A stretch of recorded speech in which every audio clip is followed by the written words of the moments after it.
Good morning, Tim here with Ask the Jacks, where you can ask a seasoned contractor all things construction, from building to business to best practices. We're here to answer your questions. Today's question actually came from one of our other videos where somebody asked, if I have the skills, can I build my own house? Short answer is yes, but there are a few things you need to consider before you do it. If you stay tuned to the end of this video, I will give you some pro tips if you decide to go down this route of some things to make sure not to forget. First things are how are you going to pay for it? If you're going to have to get a loan for it, there's going to be a special set of standards that are going to require you to have in order to get the loan. The kind of loan you would get if you're not already a builder of some sort, you're just a homeowner, would be an owner-builder loan. And these loans are great products, but they're not offered everywhere. It's actually a little bit difficult to find them where you can build new construction from the ground up. There are other programs out there that FHA have and some other people have if you're going to buy one that's in really bad condition and bring it up to code.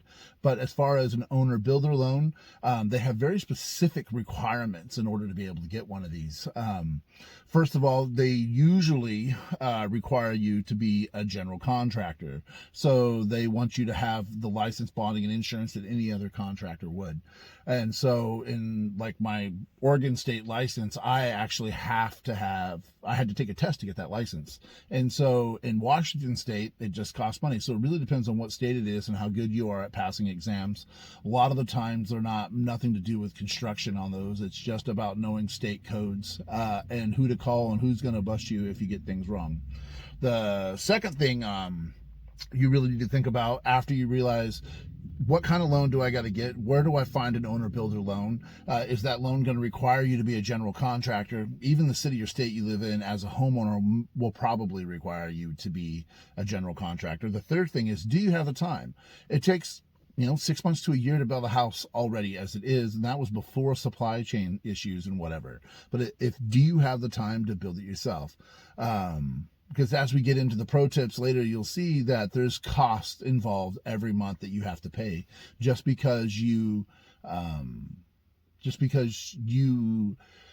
have your general contractor's license and are building on your property doesn't mean you still don't have to pay back the loan if you're not building cash. There's also costs to being a general contractor that are important.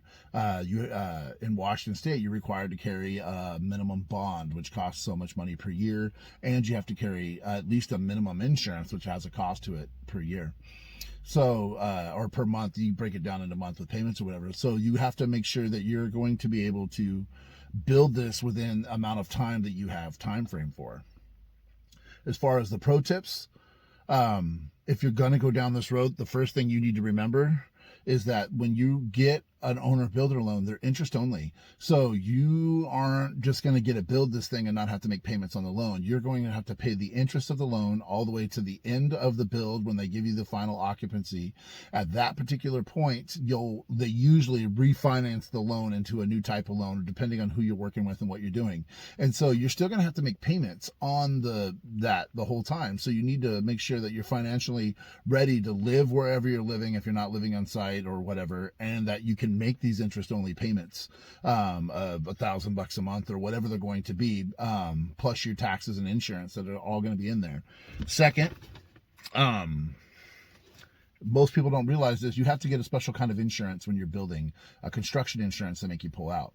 And if you don't finish within a time frame, which is usually a year, but whatever the time frame is, you actually have to start paying monthly premium. So if you begin building this place and you can't finish it within a lot of time frame, then it could cost you anywhere from $300 to $2,000 a month for every month that it runs late, that you don't have occupancy, that they haven't taken this loan and rolled it over into a new loan.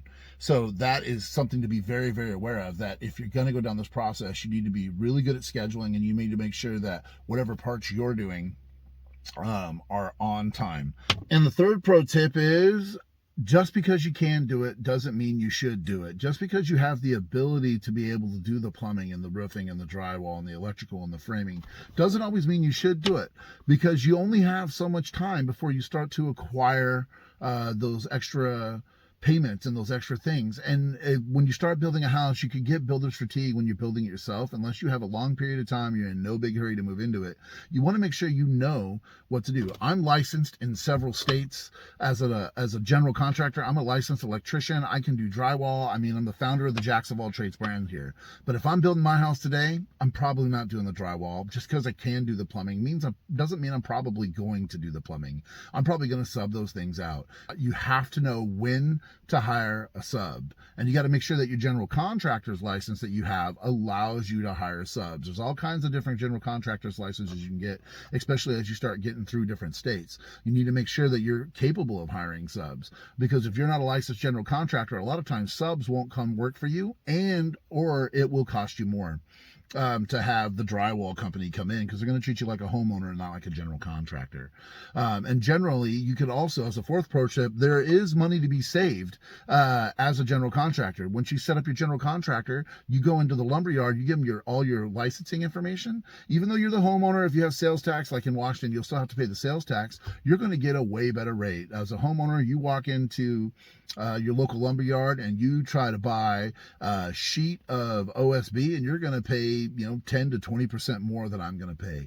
So with that general contractor's license and the money you pay into that, you can get some of that back. So you want to make sure that you're going not just to Home Depot and Lowe's. They do have pro desks and things that can help you. It is possible to get a better deal there if you're spending so much money, especially on a whole house package.